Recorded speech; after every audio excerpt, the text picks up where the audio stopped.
Un silence assourdissant. Une obscure clarté. Une proximité distanciée. Ces mots que je viens d'enchaîner t'ont peut-être questionné, interpellé, poussé à réfléchir. Si c'est le cas, c'est l'objectif. Pas le mien, mais celui de l'oxymore. L'oxymore, c'est la figure de style que je vous invite à commencer à utiliser dès aujourd'hui. On en voit plus dans la suite. Bienvenue sur Prestance, bienvenue sur la chaîne qui vous aide à être un orateur qui fait la différence. Si vous voulez, vous aussi, être un orateur qui parle avec force, avec conviction, avec impact, avec clarté, chers amis, vous êtes sur la bonne chaîne. Il serait plus que judicieux de votre part de vous abonner et surtout d'activer la cloche de notification pour ne manquer aucune des prochaines vidéos.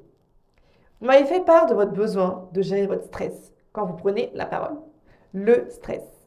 J'ai fait des vidéos sur le sujet. Je mets les liens ici, mais je vais encore plus loin. Je vous offre encore mieux un e-book gratuit que vous pouvez télécharger dès à présent dans la barre de description. C'est un e-book que j'ai vu facile à lire, mais surtout pratico-pratique. Il parle des 5 peurs. Vous savez, ces peurs qui volent votre capacité à vous exprimer. Regardez le e-book. Regardez parmi ces peurs laquelle en général vous correspond le plus. Quel est votre cas? Qu'est-ce qui vous bloque? Et ensuite, commencez à pratiquer les exercices qui sont conseillés. Revenons à l'oxymore. L'oxymore, ce n'est autre que cette figure de style qui amène au paradoxe, qui amène au questionnement, qui ramène votre public qui est parfois peut-être dissipé. Comment? Sans magie. En mettant côte à côte deux mots qui, de prime abord, ont des sens contradictoires. Quand je parle de silence, comment peut-il être assourdissant? Quand je parle d'obscurité, où est-ce qu'il y a de la clarté?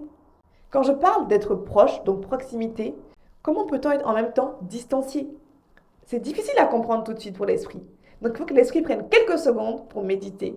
Et c'est tout l'objectif de l'oxymore, pour ramener vos publics sur l'essence même de vos messages. Ce que j'aime personnellement dans l'oxymore, c'est qu'elle est précise et qu'elle est concise. En 2 mots, on a une idée, on a une réflexion, on ramène le public. À la différence de la métaphore et de l'hyperbole qui sont très couramment utilisées, je vous invite vraiment à essayer l'oxymore. D'ailleurs, ce que j'aime encore plus dans l'oxymore, ce qu'elle permet, cet oxymore, c'est d'amplifier les émotions.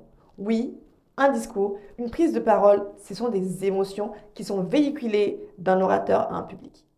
Je vous donne un exemple. Dans un contexte peu reluisant, je vous l'accorde, de guerre, par ces temps qui courent dans le monde, un exemple d'une femme. Une femme qui est désespérée. Une femme qui n'y croit plus. Une femme qui ne voit plus son avenir.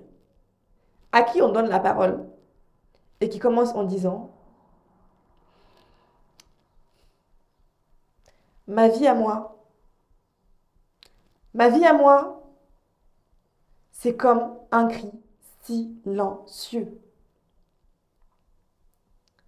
Quand j'ai dit cette phrase, j'ai pris le temps de me mettre dans cette posture et j'ai ressenti l'émotion.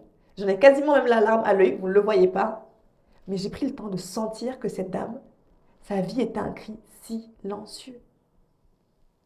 Et ça amplifie l'émotion. Et c'est un oxymore.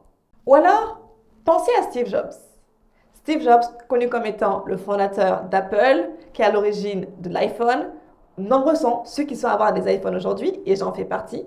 Steve Jobs, il est connu comme étant un orateur hors pair.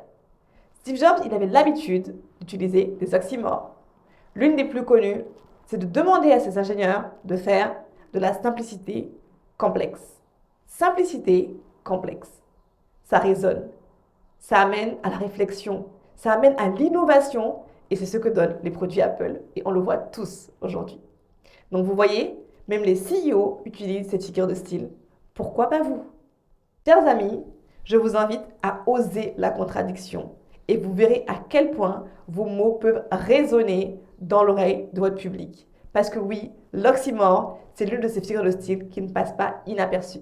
Nous arrivons au terme de cette vidéo et comme d'habitude, c'est en forgeant que l'on devient forgeron. Je vous invite à pratiquer, je vous invite à mettre en commentaire un oxymore, un exemple d'oxymore, 2 mots qui ont des sens contradictoires à première vue, mais qui amplifient votre parole lorsque ces mots sont mis côte à côte.